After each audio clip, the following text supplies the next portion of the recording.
Greetings, my friends, patriots, lovers of democracy, truth, and justice, believers in peace, freedom, and the American way, which is not necessarily the Trump way, or is it? I am saying no. I think that this is the normalization of Trump and the normalization. I mean, he just put Steve Bannon into Karl Rove's old job. Now, Karl Rove was pretty bad, but Karl Rove never, ran a site that called Bill Kristol a renegade Jew, or Washington Post columnist Ann Applebaum, a Polish Jewish American elitist, scorned.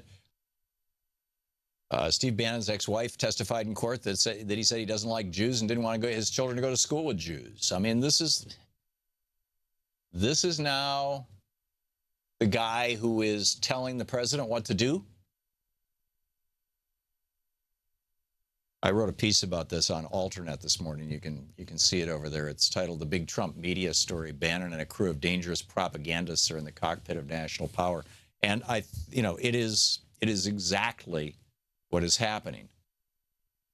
Out in California, a California history teacher, he's a scholar of the Holocaust. His name is Frank Navarro, and he's been teaching at Mountain View High School for 40 years. And he talked about how during Hitler's rise to power, he promised to deport all foreigners and to make Germany great again. It was his slogan. And they put him on paid leave. Said, "No, you can't talk about that." And he told the Monterey Herald, he said, "It feels like we're trying to squash free speech. Everything I talk about is factually based. They can go check it. It's not propaganda or bias if it's based in hard facts." Right.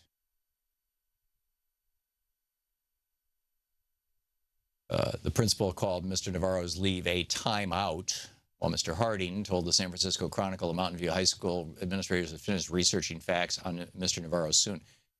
Frank Navarro, the teacher, he said, "To stand quiet in the face of bigotry and to turn your eyes away from it is to back up the bigotry, and that is not what I or any history teacher should be doing in our work." Change.org has a petition to put this guy, to get this guy's job back for simply teaching high school history.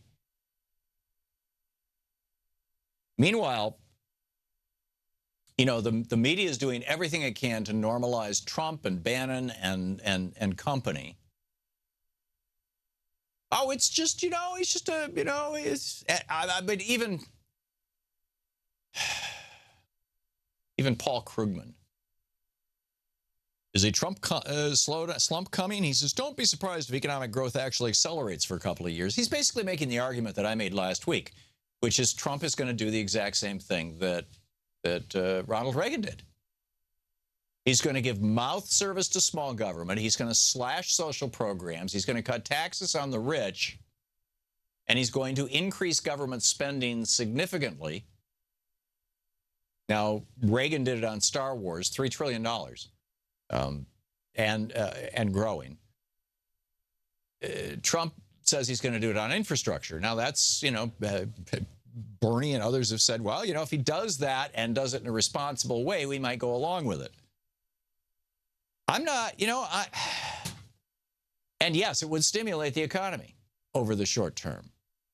Krugman then goes on to say, if Trump actually does his trade war with China, if he actually does bring home American jobs, it's going to impoverish poor nations that depend on export. And, this is where I had this debate with Paul Krugman aboard an Air America cruise ship 10 years ago or thereabouts. Back when this program was on air, back when Air America existed. And I was their noon to 3 show. And,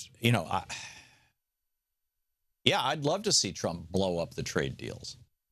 That said, because I believe it would be good for America. But, this is the debate, right? This is the debate that John Cornyn and Jim DeMint had in front of the Koch brothers and a bunch of billionaires that Jane Mayer writes about in her book, Dark Money.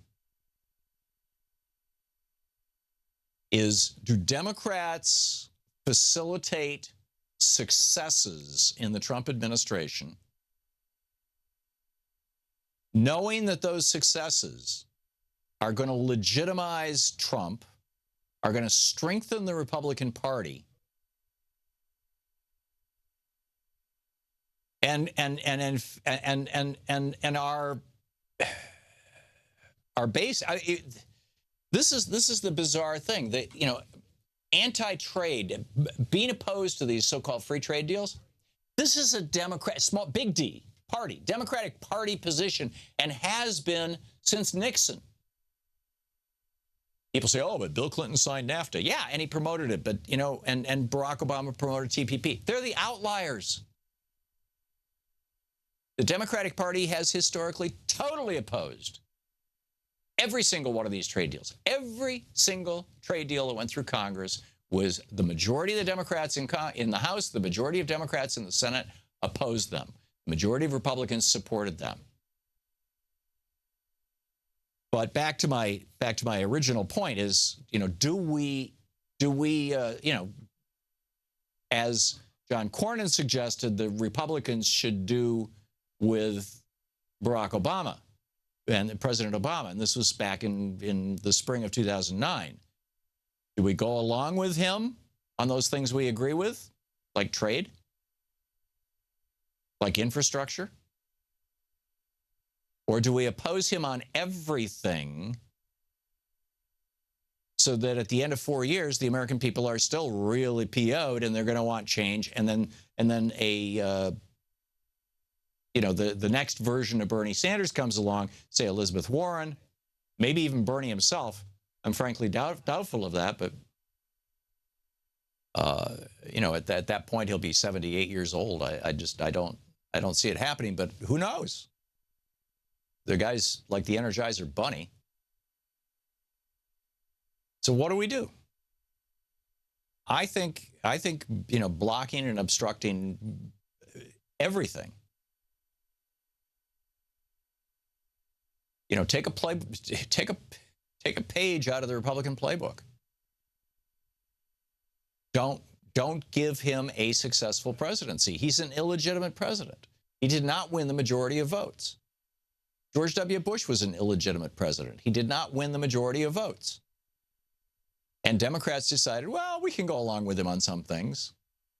And he got himself reelected. Now, whether Trump will get reelected or not, I kind of doubt it. I think, frankly, he'll be 74. I think he's going to hand it over to Mike Pence. And every woman in America is going to have to start calling the police department if they miss their period and reporting themselves. And if they have a miscarriage, they're going to have to call the police department and go to a hospital and be inspected to make sure that they didn't induce it. And they're going to have a funeral. Right? Get ready.